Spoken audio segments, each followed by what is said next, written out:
सहर्ष विद्यार्थी मित्रांनो, आज आपण गणितावरचा एक टॉपिक पाहत आहोत. आजचा टॉपिक आहे संख्याज्ञान. पहा तर मित्रांनो, संख्याज्ञानाविषयी आपल्याला सविस्तर माहिती घ्यायची आहे. संख्याज्ञान म्हणजे काय? आता संख्याज्ञान या वरून आपल्याला लक्षात येईल की संख्येचं असलेलं ज्ञान.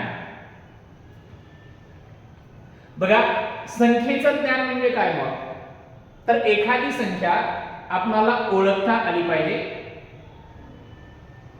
आपण ती संख्या समजून घेतली पाहिजे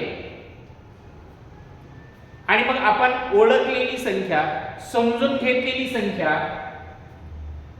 यांच्या विषयी जी काही गणितीय प्रक्रिया दिलेली असते, जसे की बेरीज असेल, वजाबाकी असेल, गुणाकार असेल, भागाकार असेल, तशा गणितीय प्रक्रिया करणे आणि जे काही समस्या आहेत त्या समस्येचं उत्तर शोधणे, ही जी सर्व कौशल्ये असतात, या कौशल्यांनाच आपण संख्याज्ञान असं म्हणतो. मग या संख्याज्ञानामध्ये काय महत्त्वाचं आहे? संख्याज्ञानामध्ये आपल्याला कोणत्या गोष्टीचं ज्ञान असणं गरजेचं आहे, म्हणजे आपण कोणत्या गोष्टीचं आकलन करून घेणं गरजेचं आहे. तर मित्रांनो बघा, संख्याज्ञानामध्ये आपल्याला काय जमलं पाहिजे? तर संख्याज्ञानामध्ये आपल्याला संख्येचं वाचन करता आलं पाहिजे. कुठलीही संख्या तिचं वाचन करता आलं पाहिजे.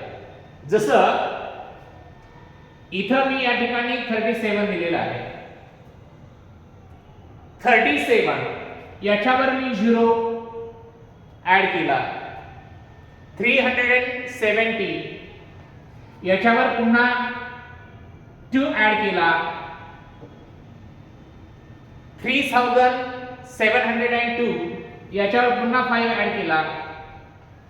37,925 याच्यावर पुन्हा 6 ऍड केला. 3,70,256. म्हणजे आपणाला संख्या दिली तर त्या संख्येचं वाचन करता आलं पाहिजे, म्हणजे संख्याज्ञान. मग केवळ वाचन चालतं का? नाही, संख्येची तुलना करता आली पाहिजे. फॉर एक्झाम्पल 3,70,256 आणि मी इथं दुसरी एक संख्या लिहितो 65678. या संख्येमध्ये, या दोन संख्येमध्ये कोणती संख्या मोठी आहे, कोणती संख्या छोटी आहे?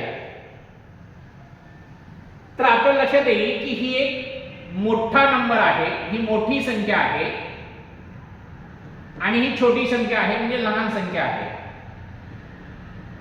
आपण काय केली? तर याच्यामध्ये तुलना केली. कशी? याच्यामध्ये 6 नंबर आहेत, डिजिट आहेत, याच्यामध्ये 5 डिजिट आहेत.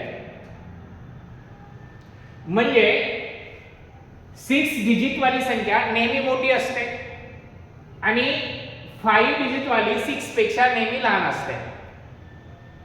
आपण काय केली? तर तुलना केली. आपल्याला संख्येची तुलना करता आली पाहिजे. एकतर वाचन करता आलं पाहिजे, दुसरी गोष्ट आपल्याला संख्येची तुलना करता आली पाहिजे. एवढंच नाही तर या संख्येची आपल्याला काय करता आली पाहिजे? या संख्येची आपल्याला बेरीज पण करता आली पाहिजे. दिलेली संख्येची बेरीज करता येणे, दिलेल्या संख्येची वजाबाकी करता येणे, दिलेल्या संख्येचा गुणाकार करता येणे, दिलेल्या संख्येचा भागाकार करता येणे, या सगळ्या प्रक्रिया आपल्याला करता आल्या पाहिजेत. संख्येचा वर्ग करणे, वर्गमूळ काढणे, घन करणे, घनमूळ काढणे, या ज्या काही प्रक्रिया आहेत, गणितीय प्रक्रिया, या गणितीय प्रक्रिया आपल्याला जमल्या पाहिजेत, आपल्याला आल्या पाहिजेत, आपल्याला ज्ञान पाहिजे. एवढंच नाही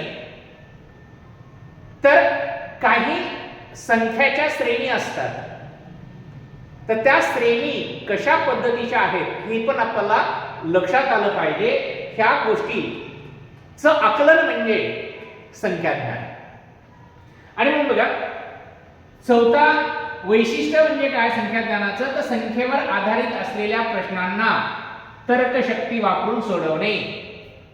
म्हणजे आता सांगितलं की फॉर एक्झाम्पल समजा या ठिकाणी आपल्याला एक नंबर दिलेला आहे, समजा या ठिकाणी मी 4 दिला, 4, या ठिकाणी 9, या ठिकाणी 16, या ठिकाणी 25, इथं डॅश डॅश केलं. इथं येणारी संख्या कोणती आहे? कारण एक शृंखला दिलेली आहे, संख्येवर आधारित असलेले प्रश्न आहे, तर्क लावा. आपल्या लक्षात येईल 4 आहे, इथं 9 आहे, इथं 16 आहे, इथं 25 आहे, इथं काय यायला पाहिजे? तर्काचा जर वापर केला तर आपल्या लक्षात असं येईल की इथं 2चा वर्ग 4 दिलेला आहे, 2चा वर्ग केलेला आहे, इथं 3चा वर्ग केलेला आहे, इथं 4चा वर्ग केलेला आहे, 4चा वर्ग केलेला आहे, इथं 5चा वर्ग केलेला आहे. नक्कीच इथं कितीचा वर्ग असला पाहिजे? 6चा वर्ग असायला पाहिजे. 6चा वर्ग काय ना 36. याला म्हणायचं तर्कशक्तीचा वापर करून संख्या शोधणे. हे आकलन असतं, म्हणजे संख्या ज्ञान होय. चला तर मित्रांनो, संख्या ज्ञान म्हणजे काय? तर संख्या ज्ञान म्हणजे संख्येचं आकलन होणे, संख्या वाचता येणे, वाचलेली संख्या याची तुलना सुद्धा करता